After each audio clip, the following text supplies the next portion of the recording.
Greetings, greetings.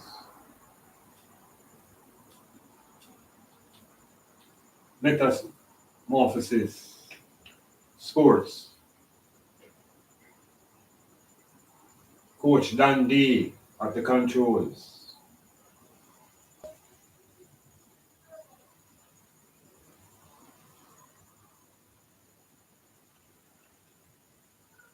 This is the site for reasoning about topics and dimensions. And at this moment, we're going to go into the realm of sports, politics, colonialism, Africa, liberation. So those are the basic themes for this particular reasoning. Sports, power. And in this particular dimension, we're starting off on a celebratory note. I was speaking about the success of the Jamaica Reggae Boyz. 2 nights ago, Jamaica defeated Guatemala. And in that victory, it propelled the nation into the final group of 12, the third round of the qualifications in this region to get to the World Cup. So there are 12 teams left in this region battling out for the top 3 spots. And this third round will begin sometime in September, October, November. Now for some of you, this may be of no interest. This may be of no interest at all. But for many who are sports persons and lovers of games, football is the world's most widely played game, and football is the most popular played game in the world. That's just the way it is. So in that granderness of global acceptance, Jamaica is a member of that great organization to which all football playing nations belong to. So check this. There is one organization to which all football nations belong to. This is an international body that governs the game of football This body was organized in 1904 to govern football internationally. This was organized and led by the Europeans, with the French up front. And they organized themselves, minus the British, and put together a competition that would bring the world's nations together in competition for a cup. A cup that would symbolize world supremacy in football. The French, led by their president named Jules Rimet, organized and motivated and brought together the organization called FIFA. Now, FIFA is a French named organization. FIFA is the International Federation for Football Associations. So if you read the acronym in the way I just said it, you will get IFFA, the International Federation for Football Associations. Because of the French language, we get the Federation International Football Association, and so we get FIFA. FIFA is a governing body. And people of the world need to understand that this is the most powerful body that governs any activity on the earth. And FIFA's grandness and power is demonstrated by its ability to have more nations attached to it than any other global organization. Over 210 countries belong to FIFA. So this is not a little joke organization. This is a government. This is a world government. Operates along the lines of elections, their statutes and laws and courts and judgments and punishments. It's a government. Now, this government, in its capacity of being a world leader, has separated the earth into 6 regions. This is the extent of how the FIFA governs the world, and it is a lesson for I and I. Look at the structure that FIFA uses and controls the entire planet and the game that the people love. So they have separated the earth into 6 confederations. And the confederation principle is an important principle to understand. These principles allow control without manipulation. In other words, it allows for a certain level of autonomy to allow regions to have a certain amount of self-expression. So there's a lot to learn from how FIFA organizes the world's football. So they have a major confederation that controls everything. It's the epicenter, and it's Europe. Europe is the epicenter of world football. And football, in the way we know it, has its origins, modern football, in Britain. So Britain is considered to be the foundation of industrialization of Europe and the industrialization of sports.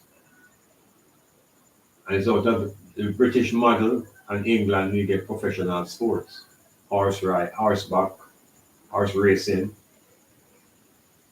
as one of the early sports to which gambling was attached. So professional sports developed as a culture out of Europe. And football now being the most popularly played game will fall under the control of that international body. They lay the laws and they set the precedents and control the game. Now, the region that Jamaica plays in is called CONCACAF. So there is Europe and there's South America. 2 giants in international football. There is Africa, there is Asia. There is a region that they call Oceania, which is Australia and New Zealand. And then there is South America. So there's North America, which it falls under CONCACAF. CONCACAF means the Confederation of North, Central, and Caribbean Nations. So FIFA put all the nations in that region in one group, one confederation. So the battle for the World Cup, which was organized in 1930, was for battle of supremacy. Who are the greatest football team in the world? And the Europeans, being the organizers and founders, set the first World Cup in Uruguay, because Uruguay was the champions from the Olympic programs and the previous Olympic champions. In other words, Uruguay were the Olympic champions before the formation of the World Cup in 1930. So there was an Olympics in 1924, there was an Olympics in 1928, and Uruguay won them both. So when FIFA came into the first World Cup in 1930, Uruguay was well poised as an international team. And as such, they won the World Cup. Now, I'm just mentioning to you the power of the World Cup and the attraction of the World Cup. And the fact that our region, CONCACAF, over the last couple of days, there was a country that applied to join our region. The country that applied to join CONCACAF was Greenland. And you might wonder how come Greenland? When Greenland is attached to another continent called Europe. Way down there in the bottom of the northern part of the earth.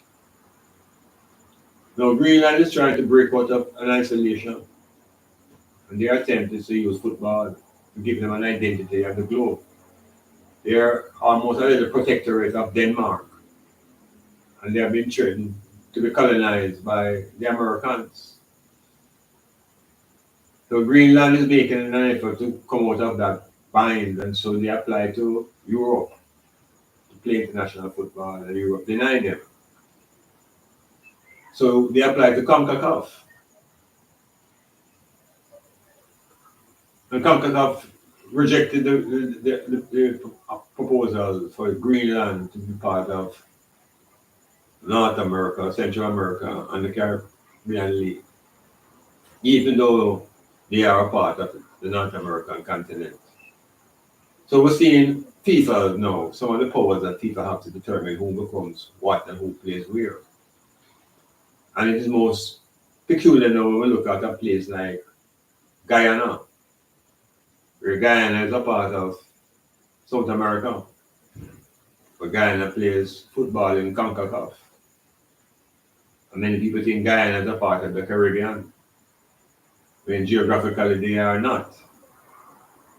So there are powers that are defining who plays where and who plays where. And then there's the biggest case of Israel, where Israel plays in Europe, but Israel is geographically in the Middle East region. So FIFA have some mighty powers. And FIFA is a colonial structure. FIFA is a colonial structure that maintains its influence through the world through sports. Now, in the struggle for the World Cup, initially there were 16 teams, and the battle was primarily between South America and Europe. And they would switch as to who will be champions every now and then. It still happens. But other continents were also improving. Asia was improving, the Japanese and the Chinese with investments. The Australians and the New Zealanders were upgrading their football in that section with spending. CONCACAF has been where it is, but the focus I want to look at now is on Africa. And how has African football stood up to the challenges of the world climate? Yeah, what has been the history of African football within FIFA? Because something grand happened in England 2 days ago. when the Senegal national team defeated England in England. No, this is a historical victory. This is the first time an African team is defeating England. And why England is so specific now? England is considered to be the mother country and foundation of organized football. So what is it that the Africans have learned? What is it that we can gather from Africa's movement in international football? Is that the movement is not just a political renaissance led by a political leader fighting for economic sovereignty. There is also a renaissance in African football. Yes, African football is on the rise. And the supremacy that Africa seeks is to be the champion of the world in football, which is not expected from Africa, because the attitude of other people, persons around the world, and Africans are inferior. And that Africans are not able to organize themselves. And the evidence is that European football is full of African players, but the Africans have never won the World Cup.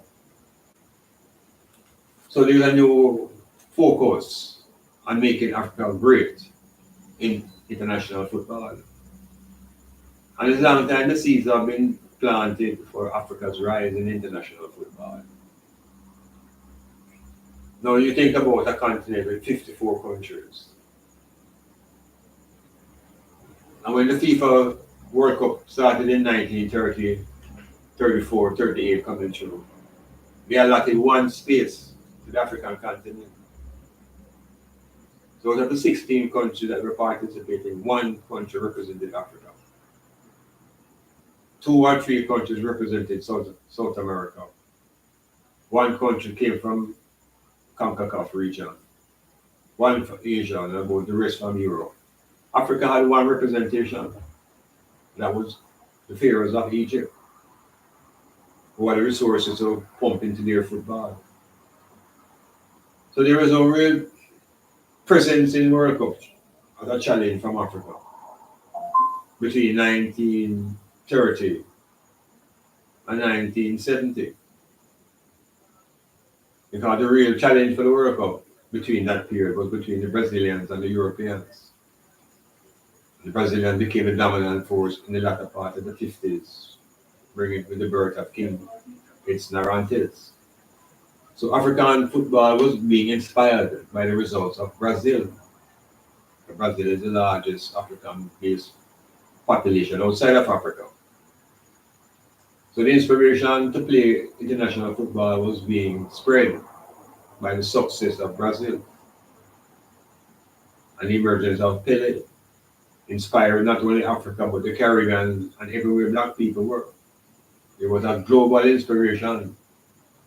And so we have had our inspirations in different arenas. In today's time, the inspiration is in the form of Ibrahim Traore. But in the 1950s and 60s, our inspiration came from sportsmen and musicians, such Mo, King Pelé. So in the 70s, even Jamaica began to try to make a move to qualify for the World Cup, which was the biggest prize. The football moved from 16 teams with the introduction of a Brazilian president in FIFA. By 1970, FIFA had a Brazilian president, or FIFA, and the Brazilian president, Joe Havelange, transformed the whole business of FIFA and brought commercialization into the game along with television rights. And the 1970 World Cup was the biggest in the transformation of money making. So from that time now, football has been a World Cup has been a multi-billion-dollar business. So we're looking at an institution that is powerful. And we'll still ask the question, why is it FIFA has not banned Israel from playing international football? When FIFA has banned the Russians for invading Ukraine. So we are looking now at the sports as a site of not just recreation, but a site of our identity formation and our liberation as African people. because the victory of Senegal over England has been long in the making. African teams have been knocking at the World Cup for the last 3-4 years. So 1990, Africa made its first concrete presence at the World Cup. 1990. There was Roger Miller come to the front. Roger Miller showed at the age 42, he was a superstar, big time goal scorer. I was a man that played in a red, green, and gold. I was a dreadlocks that played international football for Africa. And the liberation of consciousness got an inspiration from the Cameroonian footballers. And it didn't stop in 1990. Because in 94, Nigeria came, Super Eagles come, and threatened to mash up FIFA organization football. They carried England to the point where FIFA had to interfere, because FIFA controlled the referees. And so that is ultimately the place where Africa has to overcome. So the African teams have always been close and always been some technicalities. But within the reality of football, Africa has matured to the point where the coaches now no longer come from Europe. The part of the development of your nation and your football is to have your own coaches coaching at the national level. Not just because they're your own coaches, but because they're capable and able. And Senegal has been leading the fight over the last 2 World Cups to get into the top 4 and win the competition. The last time out, Senegal lost their talisman and key player before the start of the tournament. They had lost the best player in the world at the time, who would have made a whole difference. If you think of Argentina without Messi, the same way Senegal was without Sadio Mane. Mane was the talisman. And the Senegalese had to play without Mane. This trial was mashed up in the German league. But now they have developed their own coaches because of experience, and the Cameroons are putting forward now national coaches that have play experience. So the thing is moving to the level where it is Africa is on the brink of taking away FIFA's World Cup. FIFA has extended the tournament now from beyond 16 games, 16 teams to 32. And in the 32, former Jamaica will get a chance to qualify with an extra team from our region. And in this particular World Cup now, FIFA has moved it to 48 teams. Well, this I think is a charade. Because they're going to play these games across 3 countries. This is something unheard of now. The United States, Mexico, and Canada, they have qualified to be the hosts of this World Cup. This is going to be a magnitude of traveling and inconvenience and disturbance. And I wonder from this point, will America under the Trumpian administration facilitate all of these intra-movement of players and spectators and immigrants and visitors and cooks and gamblers? How will it work in America under the Trumpian administration? How will the World Cup manifest itself in 3 different countries across 3 major continents, North America and Central America, 2 major continents? So it's going to be a very, very dicey situation. One that this can really be manifested. So international football and FIFA, so they're expanding the football by bringing in more nations. So under this format now, this is the easiest chance Jamaica have of returning to the World Cup. This is the easiest opportunity, without saying any game is easy. It's the easiest opportunity because the host of the World Cup for the first time is this region in CONCACAF. So CONCACAF, 3 traditional representatives have been given a bye as a host team. So the United States, Canada, and Mexico, they are the host teams, and they have been given a bye into the final. So 3 more spaces have been opened up, and it is in one of those 3 spaces now, Jamaica must can fill up with the top 3 already qualified and out. So understand, with the resources being plugged into the Reggae Boyz and the powerful foreign base and all of this, if there is no victory, everybody will go back to England. Yes, because that's why they engage in the football. It's not to build a national consensus on the base. There is no national base here. The base is overseas. The coach doesn't live in the country. Coach visited when we have a game and I'm gone when the game gone. So it's a difficult situation. And we are expecting to qualify, and without a doubt, Jamaica ought to qualify just on paper. But paper is not how football is played. So we're looking at the sports as a site for the continued liberation of African people. And with the footballers, we realize their value and begin to think about, how to be part of an ownership structure in your own homeland. How can we take a page from Sadio Mane and use that money being made in those games and tour and contracts to build communities, build hospitals? And that is how we should be tapping into the resources coming from our plate. And we have examples. The Traore coming from the Senegalese tradition. Traore didn't just pop up out of the earth. And the Senegalese have been leading the resistance. Sankara and the football. So we want to keep it concise. And I'm going to distract ourselves because CNN don't speak about these things or ABC. We see the movement in the economics and the politics in the western section of the Sahel, of the continent. You see where artificial borders set up in 1884 now being removed.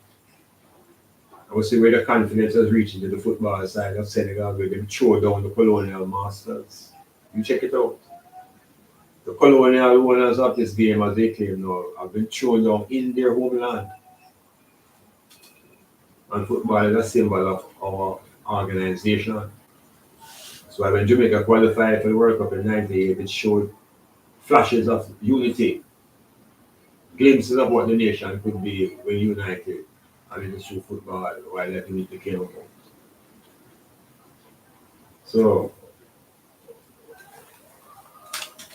that's where it's at.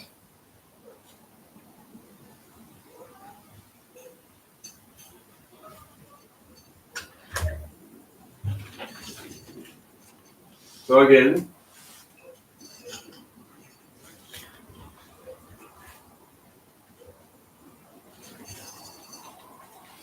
you're saying here, look, I'm going to find the music that takes me out.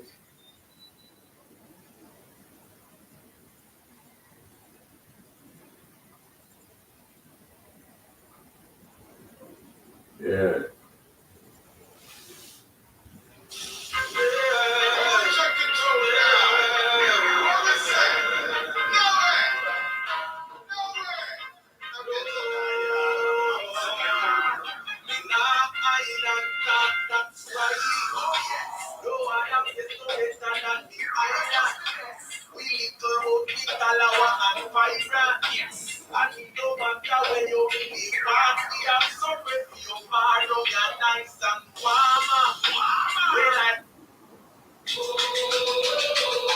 Yeah, so this was the challenge. This was the symbol of unity. It's the song recorded by the heartbeat of our nation, 1998.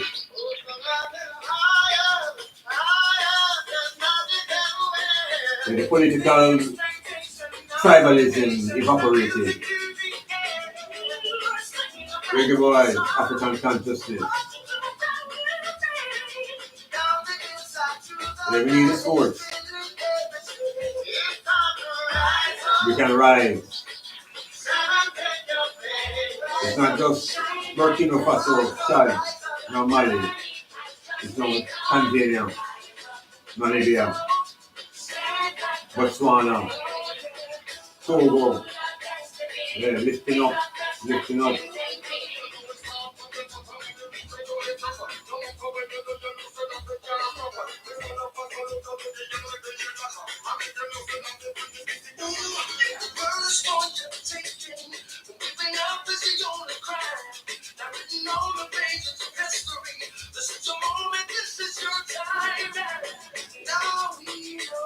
Yeah, so that's how you do roll, you know. In order to really be a force at the World Cup.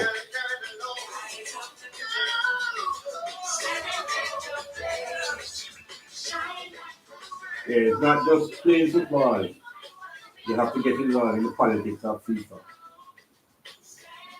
And during this time of the 98 movement of the Reggae Boyz, we had political representation in FIFA. We had a regional leader to the Trinidadian president, Jack Warner. Jack Warner wiggled him way up into FIFA. And right behind him was our president and captain, Burrell. And we had political representation in the Caribbean Football Union. And we had representation at CONCACAF. So in order to have any real impact in international football, you need political representation at the various levels of the football. We discovered that in 1990, because our federation for the first time put on the whole cap of being professional. Yes, that was the Tony James administration. And they moved all football by professionalizing the admin, which is the first step to getting the players and coaching staff professionalized. So we have to recognize the power of having a powerful federation that is organized and not incompetent. That incompetence on the federation level stifles the team on the ground. So whatever you see on the ground is a manifestation of all that's taking place in the background. So national teams tend to reflect a nation. However, a nation like Jamaica cannot be considered to be a regular condition of a nation. Yeah, we have a greater nation outside the island than right here. There's something to think about. Alright, so bueno.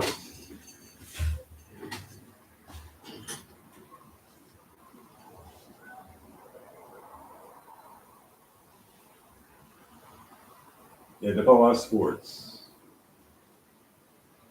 Undeniable.